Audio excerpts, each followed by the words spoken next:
Hi, it's TT here from My Sacred Blood. Welcome and welcome back to the only channel on YouTube that focuses exclusively on truly holistic menstrual care. If you haven't already done it, do go ahead and subscribe. And if you're watching this from the website, please do consider joining the mailing list by filling out the form below. And of course, share this video and any other video on My Sacred Blood channel with at least one person who you believe will benefit from the content. This video is a long time coming. Give me 1 second. Let me just reduce the filter here. All right, I don't know if that really changes anything, but sometimes I find that these cameras are so good, the lenses are so good that they pick up even features that I can't even see in the mirror. So sometimes you got to put the filter on to filter out the things that your eyes would normally filter out, but then I'm finding I have no eyebrows. Anyway, I don't know if it makes a difference. Excuse me for that. It was very distracting. But this video is a long time coming. I can't believe it took me so long to make this video. But I feel the timing for this one is actually perfect. This is periods and the pandemic, or periods during quarantine. I don't know what I'm going to call it yet, but it's kind of how to deal with your menstrual period and some of the ups and downs in fluctuation in your hormone during this time. And as you know, stress, or the stress hormone cortisol, does suppress progesterone, which does interfere with your balance and control. And so when your progesterone or your steroids are out of control, you tend to be a lot out of control. It messes with your metabolism, inflammation, which can cause cramps or increase cramps. It messes with your mood, and it's just a whole domino effect that is caused simply by stress. Not all the time throughout the pandemic. Of course, during the winter months, it's great to have some time indoors and to be able to hibernate and keep your eggs warm or whatever during the winter months. You know, it is pretty natural, but I can sense the spring coming. Despite how cold it is, I can sense spring in the air. The sun is rising a little bit earlier as the days get longer, and we feel like, you know, now it's time to get out. And some of us are not able yet to get out because of certain lockdowns and restrictions.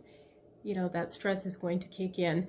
Also, because we've come out of our routine, our normal routine, a lot of us are no longer in that routine. Either we're feeling a lot more pressure because of overworking, or we're feeling like we have too much downtime because we're not working.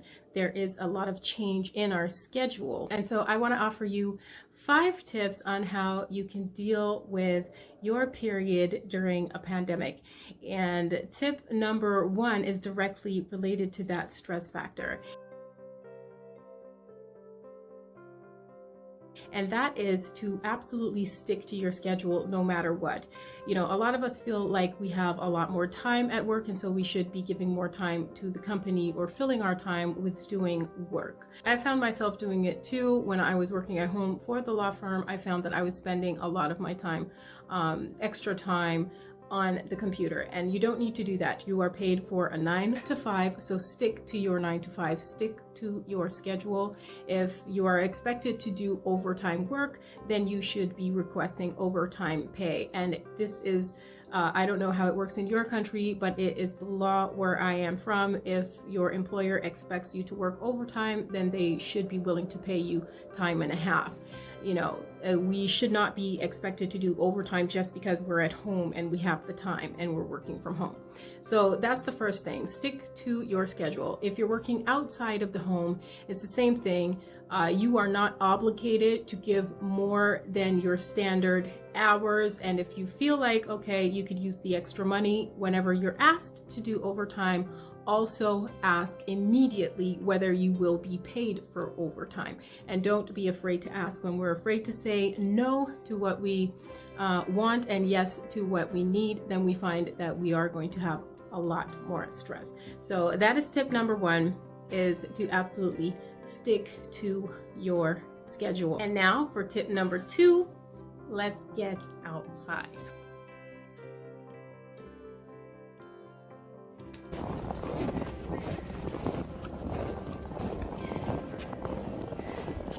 Studies have shown that vitamin D does decrease the length of your menstruation period and increases the length of ovulation. It's also been shown that vitamin D helps to increase those feel-good hormones and to boost moods. So it's important to get out, even though right now it is minus 12 degrees. You know, it is important even to take small steps, just little tiny steps. Start with opening a window, then maybe throwing out the garbage, and then promising yourself that you'll take a 15-minute walk, and then increase it to about 30 minutes a day if you can get that.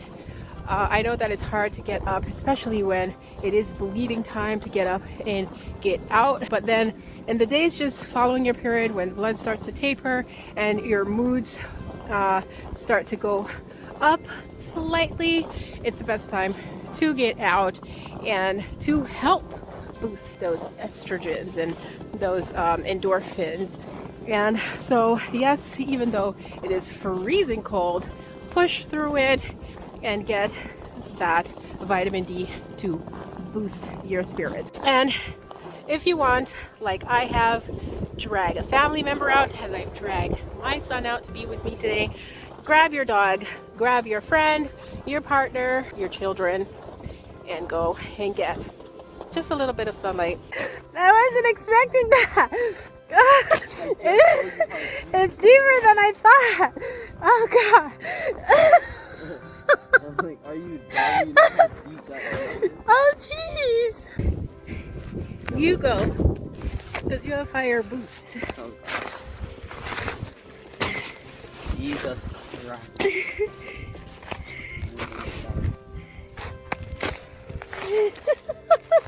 I've had my 30 minutes or close enough to it, and I'm heading back inside for tip number 3. Number 3 is to take some no time, also known as me time. And if you've watched part 1 of the digital coaching series, you've heard me go into this in more detail, and I'll probably go into it in the future. You'll hear me mention it a lot. And that's that no time that a lot of us seem to talk about when we talk about, well, I don't have time for this, I have no time to do this, or I have no time to do that. And the things that we seem to have no time for are the things that actually do help with our own personal growth and development and contribute to our own peace of mind. And so what I would suggest is that no time that we seem to have to spare for things like scrolling through social media or binge watching toxic entertainment, we would take that time, make it the no time or me time, and use that time wisely to do something creative. And so what I like to do with my no time or downtime, me time, is to come into the lab. And being in here is where I can be creative. I can be around different scents and different blends that do help with my own personal peace of mind, and they help to keep me balanced. And the aromas, of course, contribute to balancing out hormones. And so I love being in here to create. And whether I'm in the lab creating, or I'm creating a digital product, whether I'm creating a product for my own personal use or to possibly add to My Sacred bloodline of products, I'm always creating, or I'm always thinking of ideas. So I love to create, and the best time to take that no time or me time is close to the luteal phase, or nearing the end of the luteal phase, when your estrogens and progesterones start to decrease. It's the best time to take that time to become more creative, so that you are naturally releasing those feel-good hormones in order to get that balance that you don't have when your estrogens and progesterone start to fall and you start to get out of control.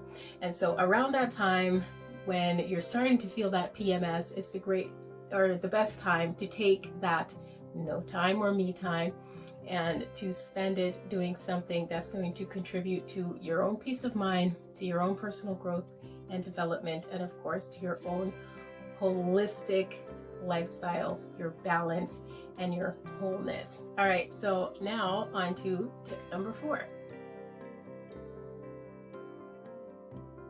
Tip number 4 is to always be prepared, so that you don't have to stand in those lineups all day long, especially when you are on your period trying to look for menstrual care products. So during the month of March, we are going to be talking about products, menstrual care products, whether reusable, organic, or biodegradable, a new product that I just found. We're going to be taking a look at all the products that you can have in your arsenal or your toolbox so that you are always prepared for your period.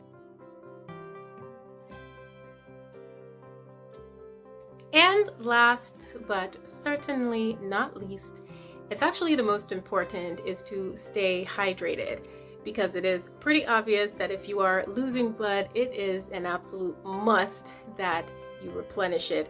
And a lot of us forget to do that even on a regular day, but it's especially even more vital when you are on your period. And I will also suggest, for the best results, is to make water your drink of choice.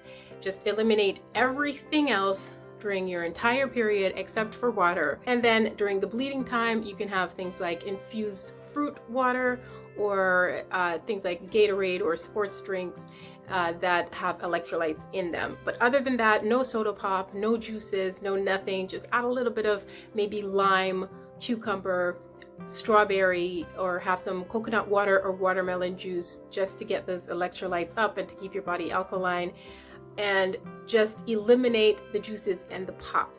This is a repurposed glass bottle of wine, and there used to be a time when I could drink an entire bottle like this of wine, and so if I can do that with wine, I can absolutely do it with water. And I would suggest to buy a glass water bottle or a titanium water bottle and transfer your bottled water or your plastic bottled water into that to avoid all the toxins that might leach into your water when they're in a plastic bottle.